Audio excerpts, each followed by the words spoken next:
Hey, everybody, it's Pete. Good morning. Welcome to a new episode of Stocks for Breakfast. What we're going to talk about today is something that are two quotes that I received early in my career from one of my mentors who really made a big difference in me. And I'm hoping that I could pay that forward to you today. And if you really dig into these two things, one of them will have you avoiding all of the really bad trades that we tend to take. And the second quote will have you flawlessly trading without fear. And that's really because you believe in your probability over time.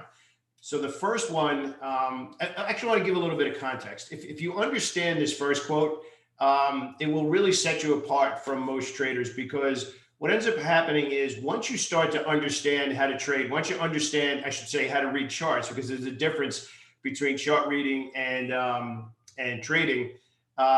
You really need to get to the point where you say, okay, I fully understand what doesn't work. When you get to the point when you fully understand what doesn't work, then you eliminate that stuff. And that's really one of the biggest problems that we see with newer traders who come into the boot camp. Somebody who's been maybe trading retail, and there's nothing wrong with trading retail at all. But what I mean by retail is in a way that it's not structured. It's in a way where you're not paying attention to what's working.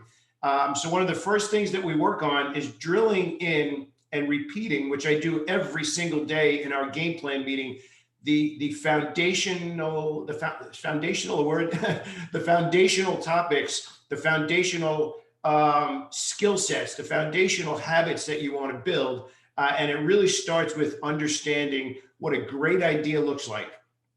And then as soon as you start working away from great idea, you start to get into those really bad ideas that you kind of talk yourself into. So here's the quote that I want to give you, and it's very smart. And actually, it was kind of kind of funny last week. I was having this conversation with one of the newer members in the boot camp, and I guess it's just stuff that I take for granted because it was normal to be on a trading floor and see this happen. And that's Post-it pads. Literally just putting Post-it pads of all the quotes and stuff you want to remind yourself of on your monitor. And then as you get, it's funny because you have like a whole monitor filled with Post-it pads. But then as you gain more experience, it's the Post-it pad technique. You can walk into a room and see who's brand new, and you can walk into a room with the trader that only has one or none. And that trader is going, right? So this is one that goes on the Post-it pad. And it comes down to this. Remember, it's in the context of learning and avoiding those bad ideas that slowly drain your account, those bad ideas that you talk yourself into. You'd be like, yeah, I could see that. Maybe if, I understand the stock's collapsing but you know what, if I catch the bottom, I'm going to get it down here and it might go all the way up there, and just bad ideas. So here's the quote. The quote really comes down to this. If it's hard to find, it's not there. Let that sink in for a second. If it's hard to find, it's not there. And what does that really mean? That means that you're sitting at your screen. If you have a structure, and our structure is order flow, we're looking for the smart money. We're looking for where institutional supplier demand is doing something. And we could look at that and say, yes, based on my understanding of order flow, based on how we teach, to say that's an obvious situation. And I want to piggyback on that. If you can't say that, that means it's hard to find and there's nothing to do. If it's hard to find, it's not there. But how does that translate into something meaningful for you as a trader?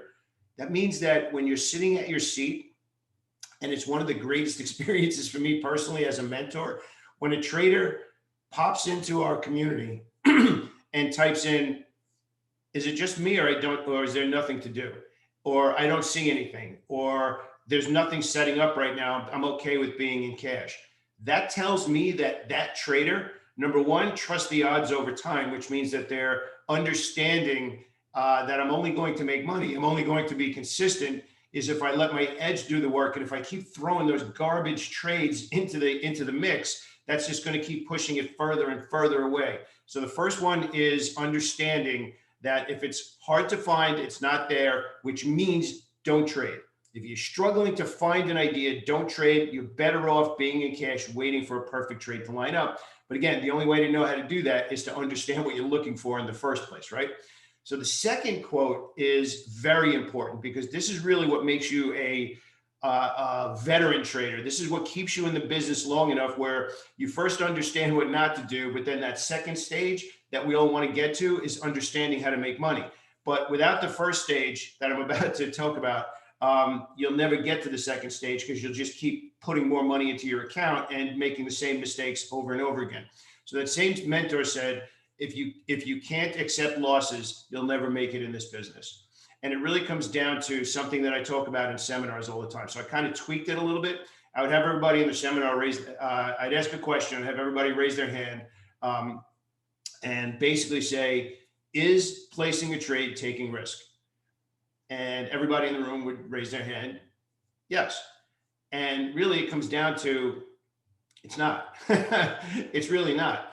You're taking risk, but that's not our goal.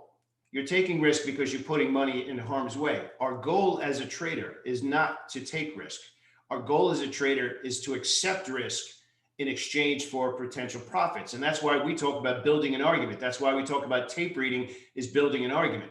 So here's how I know, if you would have raised your hand and say, yes, I'm taking risk, right? Have you ever been in a position where your stock is coming down, and you should have gotten stopped out, but then you click the button and you move it? You lower your stop loss, you put it in a different spot, or even worse, you cancel it. That means that you took risk, but you didn't accept risk.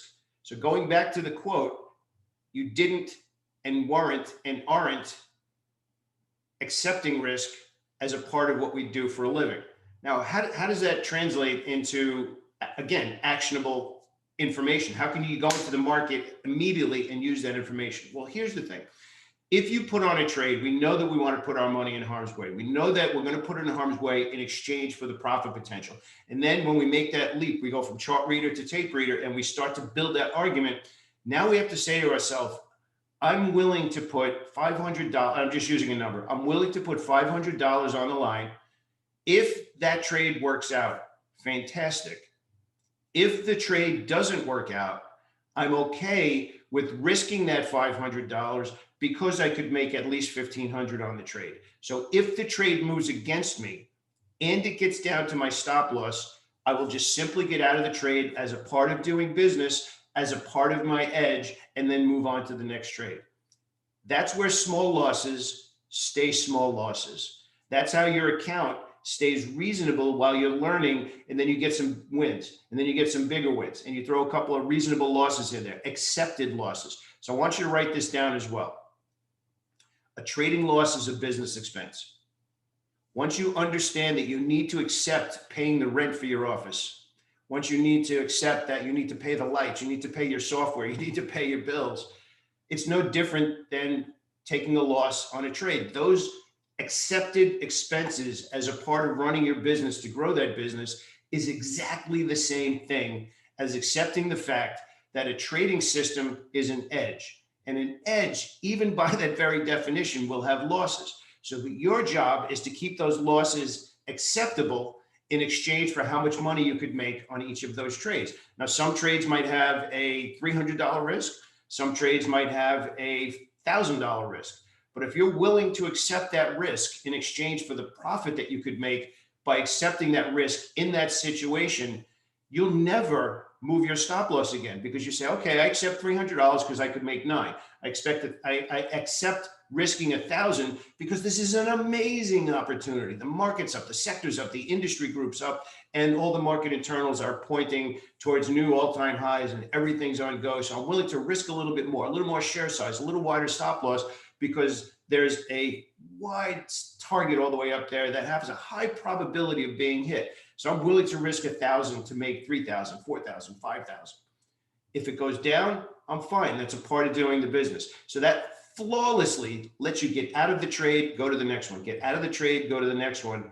And when you combine that with the video that we just did recently on reward potential and setting that reward potential, now you set up this perfect system of accepting losses in exchange for the probability of making that profit. And that's where trading becomes very stress-free, because now it's not, oh my gosh, every trade, it moves against, it doesn't matter anymore. Each individual trade doesn't matter. You put it on, go to the next one. You put it on, you go to the next one. You put it on, you manage it and go to the next one.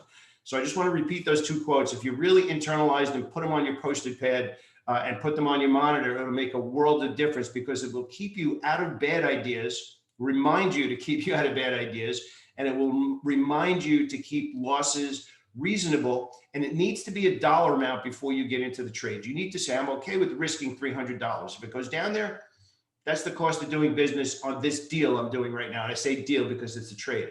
Once you internalize these two things, you can pull those post-it pads off your monitor because now it becomes a habit. Now it becomes a part of what you realize is what it takes to be a consistently profitable trader.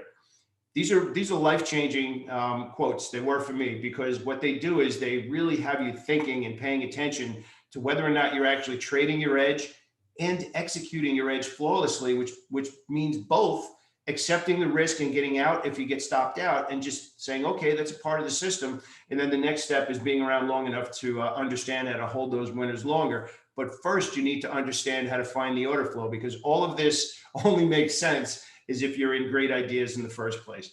So I'm very happy that I could pass this along to you because it made a world of difference for me. So again, if it's hard to find, it's not there. And if you can't accept risk, you're never going to last in this business. So when you put two of those things together, amazing things happen.